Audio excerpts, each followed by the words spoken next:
Good morning and welcome again to the Sure Vibes podcast. My name is Boogie and this is my co-host and I'm partner. Jones. I'm Jones. Yes. Hello, everyone. Kumusta? Kumusta? Kamusta? Bagong lahat. Kamusta? I want to greet everyone, every father. Happy Father's Day. Yes, Especially to yes, my dad, sir. Daddy Yes, Joel. Happy Father's Day. yes, Tsaka sa mga sir. kapatid, Father's Day sa inyo. Sa inyo lahat, mga nanonood, mga ka-survivors. Yeah. The survivors. Of course, of course. Happy We're Father's Day. recording this episode June 19, 2023. Kaya yeah, again I would also like to greet our viewers a happy Father's Day and a special shout out to my father as well, Amato, and Kuya David, the father of my pamangkin, Vito. Yeah. Mhm. And of course to Yan. my This is the friends who best are time. fathers as well. Oo. This is the best time na hiritan nyo na yung mga asawa nyo. Na, sapatos ka naman dyan. Father's Day naman. Matik. Ano nga bang Oo. kami nagpa-lunch lang kami sa kami pa-t-shirt lang kami kay dad eh. Ikaw ba may niregalo ka ba sa dad mo nung nakaraan? Wala eh. Nasa Canada kasi yung ano ko, family ko. Mhm. So, ako lang mag-isa dito. So, Wow. wala. Ano lang, video call. Ah, Parang nag-podcast lang. yeah. Okay na rin yun. Okay na rin yun. Time pa rin naman is one of the best Ano naman. gifts then. Ayos pa yun. Doon naman yung So, kuya ko. mm, Yung family niya, yung anak niya. So, they had fun naman. Kakauwi nga lang nila eh. It's like, ano ngayon, 11 p.m. dun sa kanila ngayon. So, ah, kumawag sila. We did, we did this podcast na yun, kakauwi lang daw nila. So, pahinga muna sila. So, yun lang naman. Konting nice. celebration. And I hope everybody's having a great time, especially sa lahat ng mga tatay. Happy Father's Day ulit. Wala kami dito kung wala kayo. Ano ba kayo? Yan. That's so true. That's so true. Real talk yun. But, so, again, let's get that out of the way, Jones, kasi marami tayong Oo. Ang dami itong pag-uusapan. magandang pag-usapan nga. Again, we're recording this episode June 19, here in the Oo. Philippines.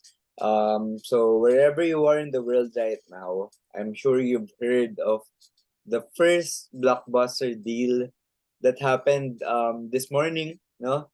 And it involves Bradley Beal joining the Phoenix Suns. Jones, anong masabi mo sa deal na to? Nako, teka lang ah. Kasi pagising ko, yan na agad yung balita na ano eh, bumungad sa akin. Ako rin. Wait lang. Rewind muna, rewind. Ano muna, Bugs? Ano Tanungin ko muna? Sige. kita. Ano mo, Hmm. gusto ko mag-umpisa muna sa medyo bad news bago sa blockbuster news na yan. Bad news? Oh, sige. Ah, Tinis ko na yung main event. Pero sige, mhm. gawin natin. Sige, Ito game. talaga yung reason. I-build up natin.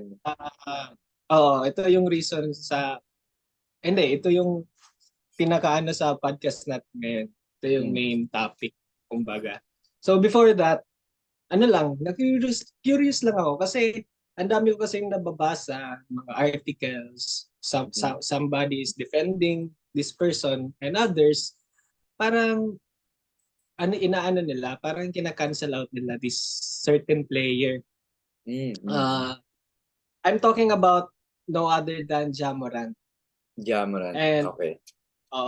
kasi nga ano si Adam Silver ano niya lang eh. Kakasabi niya lang na yun na nga may 25 game suspension daw si Jamoran.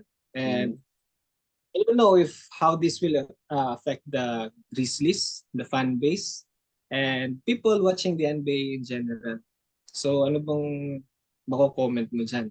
Is it enough of a 25 game suspension na bibigay sa kanya, or do you think there's a better way of the NBA handling this kind of issue? Kasi medyo mabigat din to eh, especially in the US. Totoo, bro. Especially with the hearing. involving students, mga bata pa, involving Yes. schools, and involving guns nga. So, do you think it's an enough approach of na ginawa ng NBA na bibigyan, hahatulan ng 25-game suspension si Ja? Kasi for me, I think kulang. For me, for me. Kulang yung 25. So, kung ikaw tatanungin ko, like, ilan dapat? It's not really about kung ilang games dapat yung suspension eh. Kasi, siguro, if once niya lang ginawa, okay na yung 25-game suspension. Eh, nangyari ulit eh, di ba? So, I think, para magtanda, and para din ano din ng mga tao, mamulat sila na it's really, it's not a joke. No? Yung mga ganyan ng mga, ano ba yun? Para to make you look cool, feel cool, gano'n. So, it's not really a joke and people lost their lives dahil dyan. So, I think, mahirap din eh. Siguro 25-game suspension, tapos I think suspended din muna siya sa mga brand deals niya, ano? I'm not really magaling sa pagdating sa ganyan na stuff. Pero for me lang kasi si Pacquiao kulang nga, yung 25. alala mo dati si Pacquiao sa Nike, may sinabi siya na statement against LGBT. Yes, sir. So yun, Yeah, actually, so, dun na-cancel nga si Pacquiao eh. Sa totoo lang. na-cancel siya. Sobrang na-cancel siya doon. Nagkataon pa So, na medyo on the downward trajectory na rin yung career niya nun. Kaya siguro it was easier than for Nike na like to let him go. I'm not condemning Ja sa niya as a person eh. Doon ako sa action niya eh. So, I don't want that to happen to other kids, especially kids who are looking up to him. So, yun lang naman yung opinion ko. If you want to add something, you can add something. Before we get to a lighter. Ako personally, tapos sobrang tama yung sinabi mo with all the killings, the hate crimes against, like himself, a black person, and persons of color. We should not be sensationalizing guns, no? Kasi I remember this quote that was brought to me when I was growing up. Na people always say this, although I'm fortunate enough to have not experienced it, no? But people always say never meet your heroes. And I think that's a very valid argument in this case kasi a lot of kids nowadays idol nila si Jamorant. Ako, I'm even a fan of his game. I'm a huge fan of his game. But the personality, not really. I don't like the celebrations on court. I don't like the trash talking na I think sometimes it's baseless trash talk. But the game is spectacular. He is box office. That's, alam mo yun, I don't think there's an argument to be made with this game. Actually, nakita ko yung statement ng NBA Players Association, and they are saying that the punishment of 25 games is excessive. They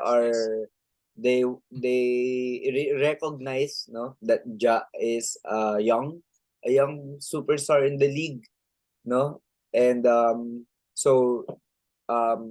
you can't kasi sabi nga ni Francis M, 'di ba? You can't talk peace and have a gun, no? So the best thing to give Ja Morant right now is support and love. Kasi if you give him more hate for what he did, that's not going to solve the problem. So nakikita ko kasi right now na because there was admission of his wrongdoings and that he was under the influence of alcohol, heavy drinking, there was there is regret within Ja Mhm. Morant. And I've seen support from the NBA Players Association and Nike as well, since you mentioned endorsements. They offered their support publicly. They released a statement regarding the decision of the NBA. But to be honest with you, on paper, I think it's 25 games, but I think he will miss It will out be more the whole season next season. the whole season. I think he will be doing like a Miles Bridges type of dealing with the situation. Kumbaga, pamatay sunog muna because of, yeah, malaki kasing issue talaga to But lastly siguro, um I'm not saying na okay yung ginawa ni Ja, but I also listen and I also heard what other people have to say about it, and nasabi na rin ito ni JJ Redick sa podcast niya. Ja didn't really commit a crime. So it's not a crime to like show a gun, but it's bad because people look up to him. So yun. But in terms of what he did, it's not really a crime what he did. So Mhm. I think dapat mas lenient nga naman. For me though, I would just like to offer support, especially since nag-admit naman ng wrongdoing si Ja Mhm. and he regrets it. So let's move forward na lang. Yun lang naman yung Oh, personal I take think ko dyan. that's the one thing lang naman na gusto ng mga tao.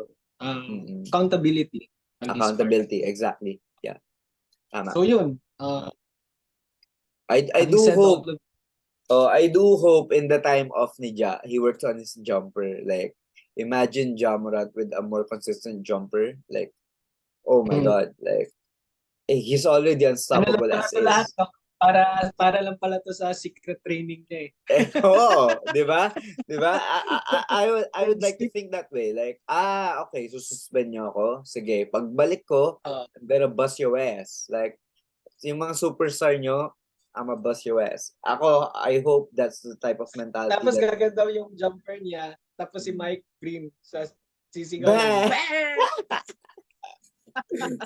Speaking of jumpers and celebrations, meron ka bang gustong celebration ng pag nakaka 3 points, gano'n? Hmm. Meron ka Ito, bang ito, mga ito, gusto? sasabihin ko. Since we're talking about jumpers pumasok agad sa isip ko. One of my favorite jump shooters, lalo na sa Clippers, Mhm. nag-ano na siya, nag-announce na ng retirement. Mm. I'm talking about none other than Lou Will. Lou Will. Lou Will. Lemon pepper Lou. Lou Williams. Yes, 17, sir. 17 years. 17 years siya sa NBA. Oh my God. Uh, he announced Six his man of the retirement year. earlier earlier today Yeah, ata. six men like Lou Will. As you stand a noodle. Shit. Shout out to Drake. Okay, I'm gonna bring it up now yung ano niya, Lou Will. yung nagawa niya. Sheesh. Okay, Wait. okay. So here, Lou Will. Grabe. 3 times six man of the year. 3 times. Like, Dalawa lang sila nakagawa niyan, bro. At yung isa ay walang iba kundi si J Crossover. J Crow. Number Your 11. favorite. Yes, Speaking of sir. jumpers, J no? Crossover. Ang Yes, sir. gagaling. So, Grabe. yun. Ano, ano pa ba? 3 times six man of the year. Pareha sila ni Crawford. Tapos, 45th pick pala siya sa draft nila noong Mm-hmm. 2005. And sa lahat ng players sa draft na yon, 60 players, isa lang yung lumamang sa kanya sa points. At walang iba kundi si CP3 lang naman. So Wow. ganun Wow. kagaling. Ganun siya ka-effective. Ganun yung Like, contribution niya sa game. Knowing na 6 man siya. yes, sir. So That's, out of ano yan, 1,100, oh, grabe, accomplishment, professional scorer talaga is what they call him. Like, professional scorer.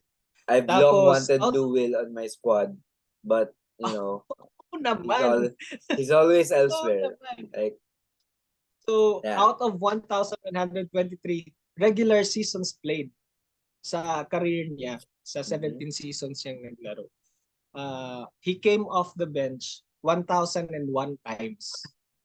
And Wow. those times Wow. he came off the bench 1,001 times, he scored 13,396 points. And that is 2,117 points more than Jamal Crawford. Oh my Yan lang naman God. yung nagawa niya. Oh my God. Grabe. Grabe yan, Luwil. Like, Naalala ko six tuloy man like yung Luwil. jumper niya. Naka-fade to the left. Oo. Fading to the left. Mas accurate daw siya.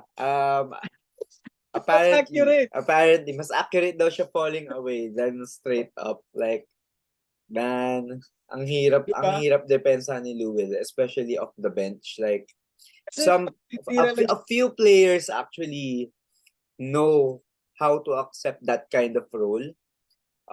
And alam ko to kasi I listen a lot to Jamal Crawford when he talks about him being a six man of the year as well. And just the pressure daw of coming off the bench is like a lot less because Jamal kasi is already been a starter in Atlanta, no? He had a starting gig there. Unfortunately, it was the LeBron era in the East ng time na yun. And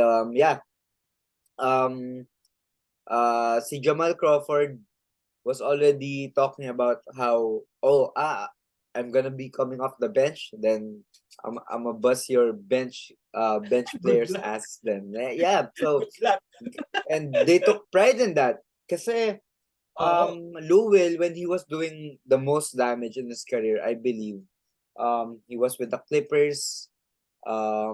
If I'm not mistaken, he was also in the Rockets.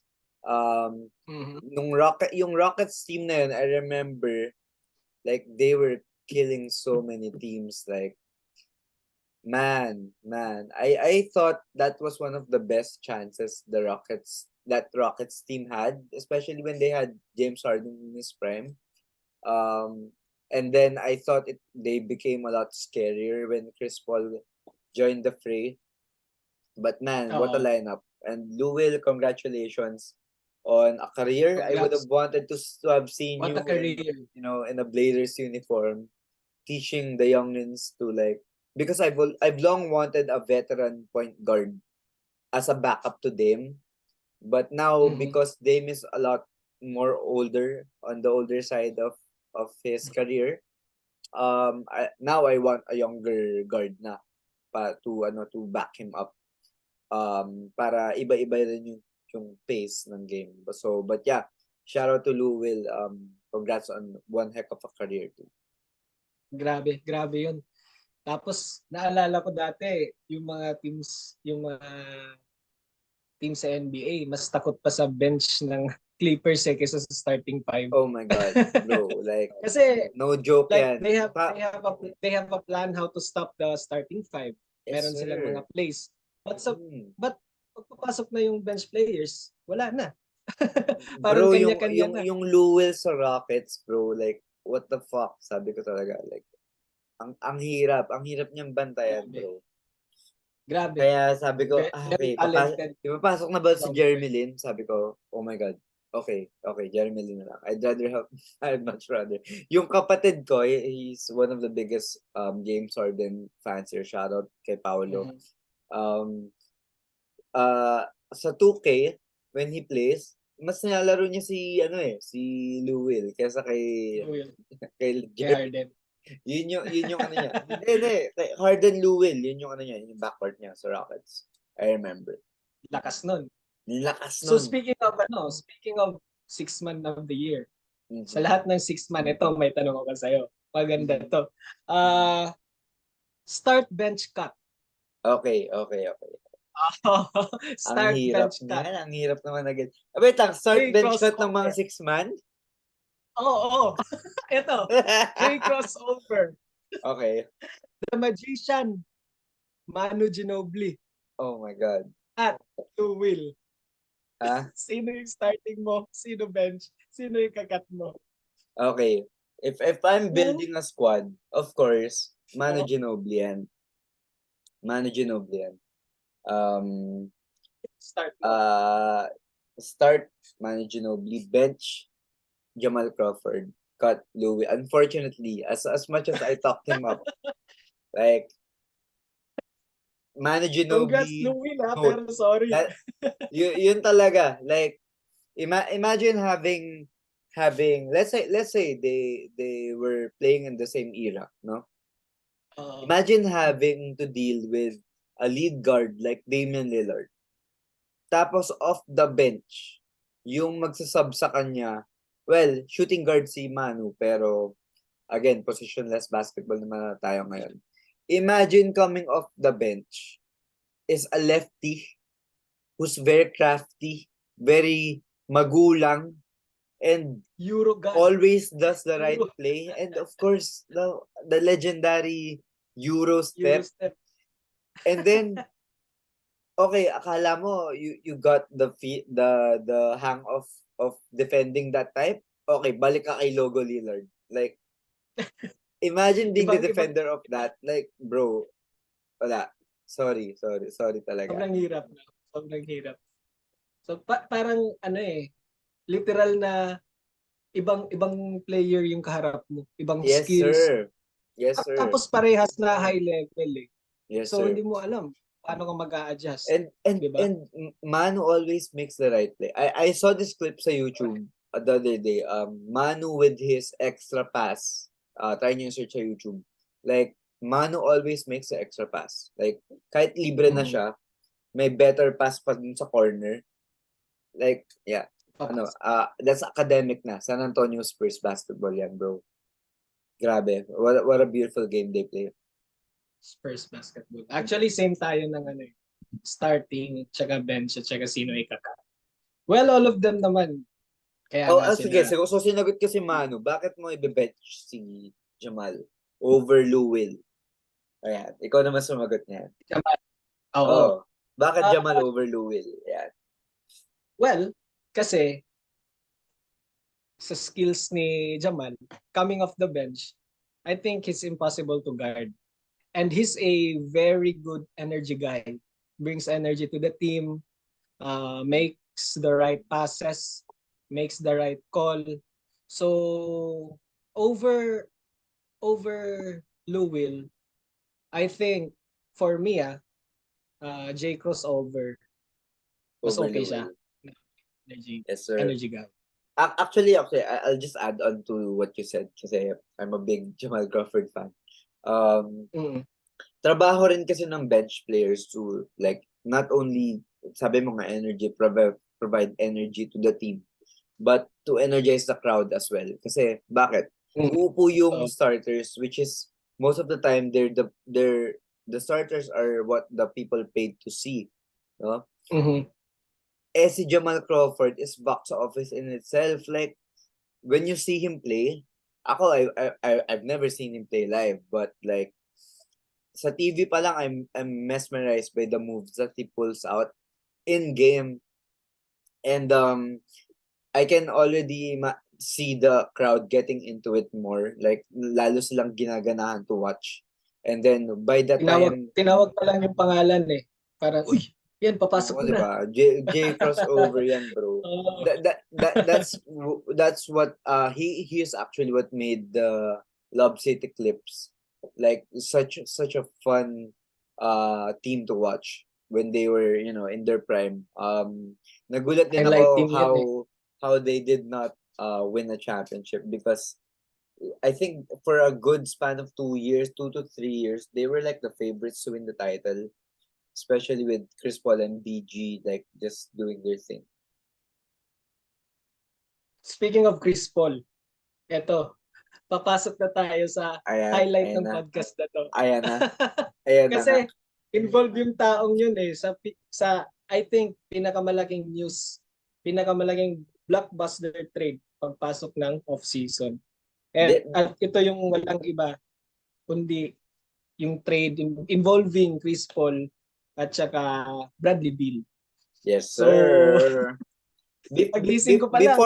Before we go do a deep dive though, I will say this off season will be one of the biggest off season ever in terms of Crazy, deals, crazy, in crazy. terms of transactions. Like ito pala, you said this is the biggest. This is for me the first domino to Oh, fall. And the what will biggest as be of now, ah. as of now for sure, but 1 week pa lang tayo.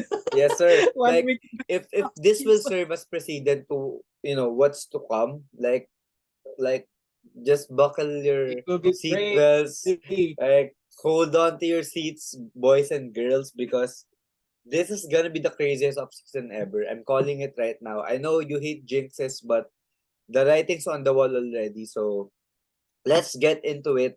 Okay, Sige, go. okay.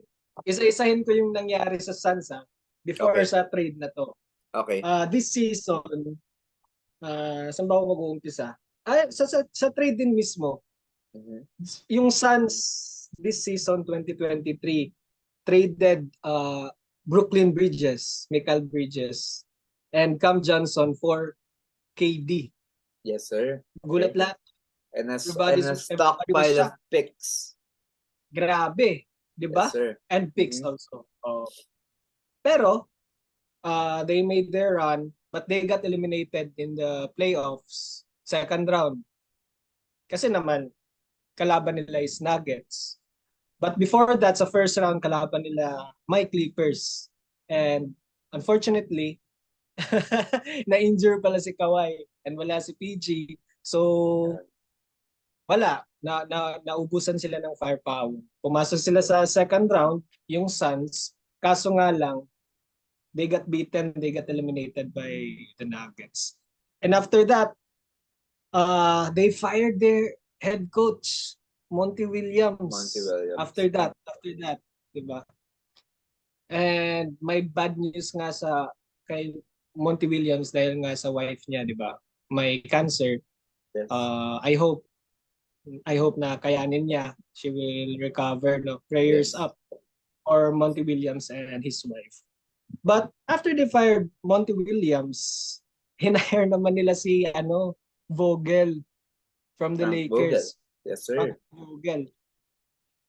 Big And fan of after Frank that, Vogel, by the way. oo. And after that, ito na nga, the trade that woke me up kanina. They traded CP3 and Landry Shamet, bro, for And the rest of their for picks, which are 6 second round picks. Oo. So they traded CP3, which is a 12-time All-Star. Kaso nga lang, he's already 37 years old. So Mhm. it's very late in his career. And he's averaging 13.9 points per game, which is his lowest. Yes, sir. Lowest. And then 8.9 assists per game, Mhm. and 1.5 steals per game. They traded CP3 with that kind of resume, for Bradley Beal, who is a three-time All-Star, third pick by the Wizards. Mhm. And he's averaging 23 points per game, 3.9 rebounds, and 5.4 assists. So, can you say, ano? Ano Man, ba sasabi? I have a lot to say about this trade. Um, First of all, it has to be said that sa Mhm. contract ni Bradley Beal, that huge contract of his, I think 250 million plus. Nasa ganun. There's a 254. very there's a very important piece of that contract, which is a no trade clause. Meaning Bradley Beal can decide kung saan siya matitrade. And also what a lot of people are not talking about is that Bradley Beal has a very good relationship with the team owners, the team management, the Mhm. GMs, and the Washington Wizards organization. And I believe from what I've read, no, I'm not really a beat writer, a beat reporter for the Washington Wizards. I'm not an insider or anything, but from what I've read and from what I've seen online, And yeah, I've also listened to some Wizards podcasts as well. Bradley Beal has a very good relationship nga with the organization, and Mhm. because of that, there's a goodwill between the two, to help Bradley Beal go to a contender or a team that he chooses. So because a lot of people right now are berating the Suns for, like, I don't know, the Wizards for only getting Chris Paul and Landry Shamet and 6 second round picks. I believe they also got another player, if I'm not mistaken. What's his name? I think, wait, let me look that up. Saglit lang. Oo. Goodwin is his name. His surname, I mean. And uh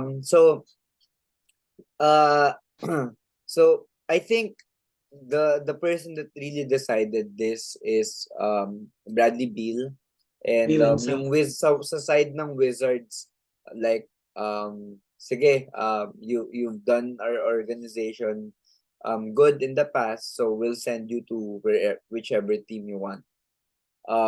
Of course, naubos na yung picks ng Suns. Kaya nga puro second round picks na lang yung nabigay nila sa Wizards on this. Of course, twofold din yung ano na yun, yung factor na yun. One is, uh, wala na ring teams that could have offered maybe a better Mhm. package. Um, well, I guess Miami could have offered a better package, but May iba uh, silang to sinascout yung Miami. that's one, we'll go to that later. But I think ultimately this was Bradley Beal's decision. And Decision. the other side of my point is that,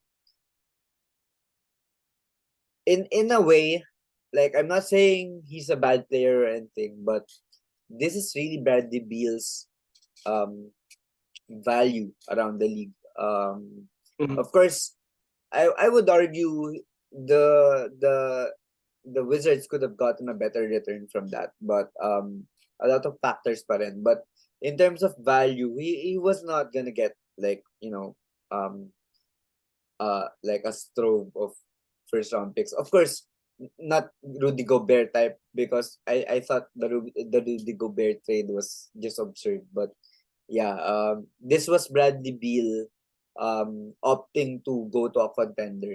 So, ayun. Ikaw ba, ano masasabi mo? Because Bradley Beal is in the West now. The Mhm. West just got tougher, and we're both supporting teams in the West. Me, Portland, you, Clippers. Anong masasabi mo sa trade? Ano, one thing that came to my mind was, is this gonna be a Brooklyn situation all over again? Like, Bakit Brooklyn? Like KD, I mean, Kyrie, si and Harden? KD, Kyrie, Harden, Mhm. parang baka ganito din ba yung mangyari sa kanila? Booker, KD, at saka Bill? Mm-mm, Or mm-mm. will it be a start of a dynasty? Just like nung Yes. lumipat si KD sa Golden Yeah. State Oh, with meron din pala akong i-add, just to, bago tayo dive deeper. Si Chris Paul kasi, um, he's kind of the floor general in that Suns team. To be honest with you, he's the oldest, he's the most experienced, and he's their lead point guard, calling out the Mhm. plays. He's a very intelligent player. And back to your point about Ja Morant, bakit niya ginawa yun? I remember Dame talking about how not a lot of vets in this league already to guide the younger players, no? Si Oo, si totoo yan. si Chris Paul in the Phoenix locker room, I would assume he is their vet, he's their leader. And I think because of the controversy about his cheating and whatever that happened during the course of the season, I thought he lost that locker room, to be honest with you. And this is why he was also like the scapegoat.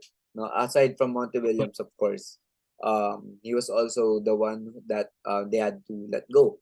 So yeah, unfortunately, it had to happen this way. But I think, given the right situation, and if he gets his head in the right place, I think Chris Paul can still produce at a very high level. True. Now back to my point. Kasi si KD, he's been with a lot of very stacked teams, even from OKC. Yes. Sino ba mga kasama niya? Westbrook, Westbrook, Harden, Harden, Ibaka. diba? Bro, Diba? sobrang lakas nun. Sobrang lakas Diba? And nun. then he left OKC, went to Golden State, Golden State. and mas Yeah, he got his lumakas first pa, championships there, back to back. back to back. Mm-hmm. So, masasabi mo, grabe, ang galing din ni KD na-market niya yung sarili niya, napunta siya sa mga contending teams. And then lumipat siya, pumunta naman siya sa East, Brooklyn, with Kyrie and with Harden. Very solid team. Sayang lang kasi nasobrahan ng half half inch yung ano niya yung toes niya. Yung toes niya. Lumagpas, nakaapak siya sa 3-point line. Kaya sayang. Yeah. Things happen for a reason talaga, bro. Like, right now with the mix that they have, I think they're gonna trade Ayton then for depth, because ngayon wala na silang depth. Like, yeah, I think Ayton's gonna go then. And I've seen articles already that they're actively shopping Ayton as well. Shopping for Ayton. Oh, I think this time, go. This time parang ngayon, dahil nga nasa Suns na si Durant with Ayton, CP3 and Booker, yung expectation ng mga tao naman, nako, magchi-champion to. Yung Nuggets, wala yan. Yes, of sir. course, di ba? Natalo sila. So this time, nag-form sila ng bagong core, ng bagong group. They traded CP3 and Shamet for Bradley Beal. Now, that made me think na baka mangyari yung nangyari sa Brooklyn. That's why I said that maybe this will become a Brooklyn situation all over again. Baka di naman nila ma-live yung expectations.